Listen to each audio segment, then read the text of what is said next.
Good day, friends. I hope everyone's having a wonderful week. So, since we're kind of in the middle of a content drought with Battle for Azeroth, and the new content is not dropping until, early next month, so we're a month away, I thought you guys love watching my reactions, and thank you for doing that. Even taking a moment out of your day is just absolutely delightful to me, and I love the positivity that we get from it.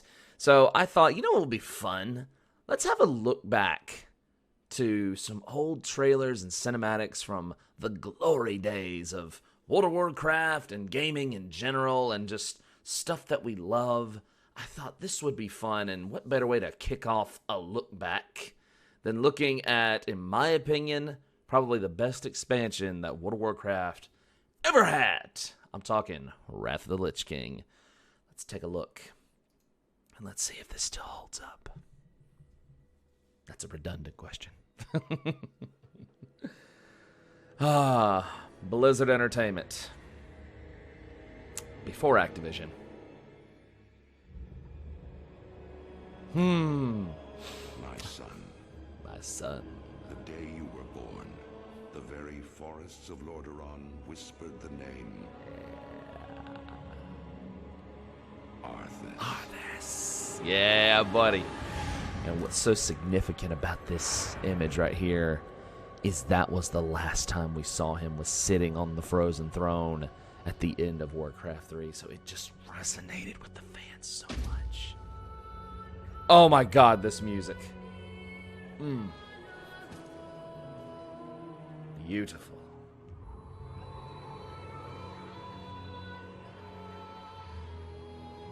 So beautiful and just sad.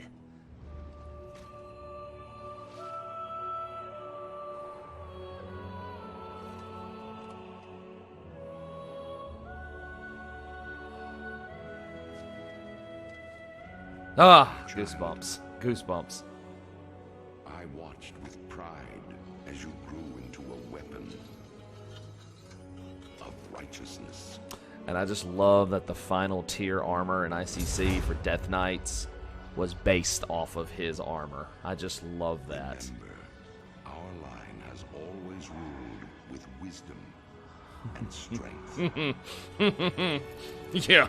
And I know you will show restraint when exercising your great power. Remember when villains in World of Warcraft were actually diabolical and evil, and we weren't confounded by this,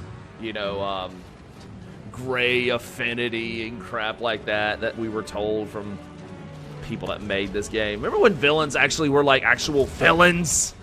And they were diabolical and did evil, terrible things for the sake of doing evil and terrible things. Remember that? Like this. This is a terrible thing that Arthas is doing, raising Sindragosa. This is terrible. Raising a dragon from the dead, that's like sacrilegious in a way, you know? Oh my gosh, but oh my god, what an image. Just this image right here of Sindragosa. I remember seeing that on the Wrath login screen. I was like, what is that? But the truest victory, my son, Oh, the is stirring Scourge. the hearts of your people.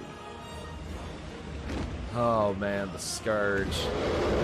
My favorite villain faction of all time.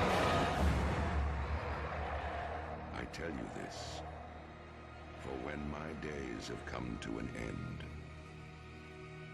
you shall be king. Yup. It still holds up. It still holds up. It still just freaking holds up, man. Just the tragedy, the sadness in the music, the drama, just everything building up to that moment. The moment that just so many of us waited for, especially if you did, Warcraft 3 and you saw his story of how he fell from grace and became the Lich King and became this terrible thing, probably one of the most terrible things to ever happen to Azeroth, and how it afflicted and affected so many people. Just his choices and the consequences of his choices, and it all finally culminating in this, when we would finally face this guy. Just everything from the imagery of the first image you see is the last image you saw of him sitting on the frozen throne, to him committing something terrible and heinous as raising a dragon from death. Because when a dragon dies, that's like something sacred. You know, it's a sacred, beautiful thing to them to go to Dragon Blight and die there. That's sacred to them, and him doing this is just heinous and, like I said, almost sacrilegious. You know, and seeing the Scourge in their massive numbers and everything, and it's like I said, remember when villains were actually villains for the sake of being just villains? Remember that? I pine for those days, Blizzard. Maybe one day you'll go back to that. But at the end of it all, this trailer for Wrath of the Lich King, 10 out of 10, baby. One of the best.